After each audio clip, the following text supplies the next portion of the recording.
A suspect is in custody after allegedly stealing a woman's car and leading Minneapolis police on a chase that ended in a deadly crash.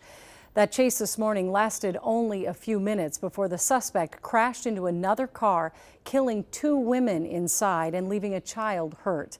The crash happened at the intersection of Penn Avenue and Olson Memorial Highway. Gordon Severson joins us now with what led up to this. Gordon? Yeah, police say this suspect was speeding across the city for about a half hour before this crash happened. It all started around 8 this morning when 911 callers complained about a maroon Ford Explorer that was speeding and driving on sidewalks around Lake Street.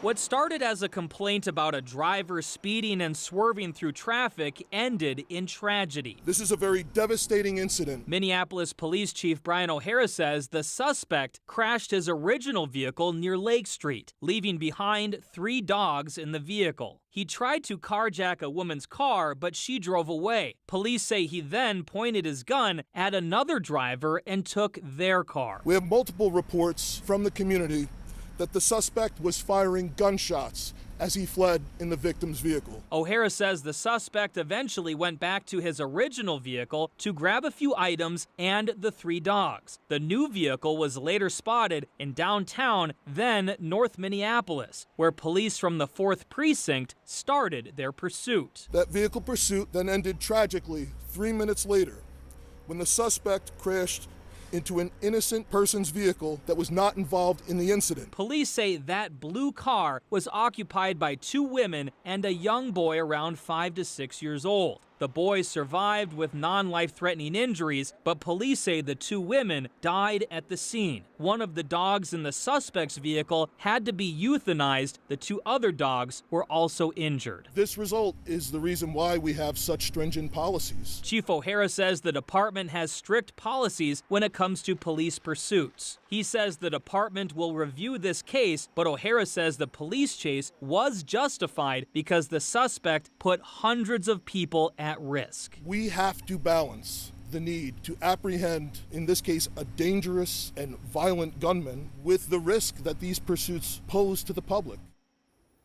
The suspect was arrested after the crash. Police say he is being treated at North Memorial for non-life-threatening injuries. Chief O'Hara couldn't confirm whether this is a repeat offender, and he couldn't confirm the relationship between the 2 women and the young boy who were in the other vehicle. I know a lot of people have questions about who this suspect is, but he must not have been charged yet, which is why we're not naming him.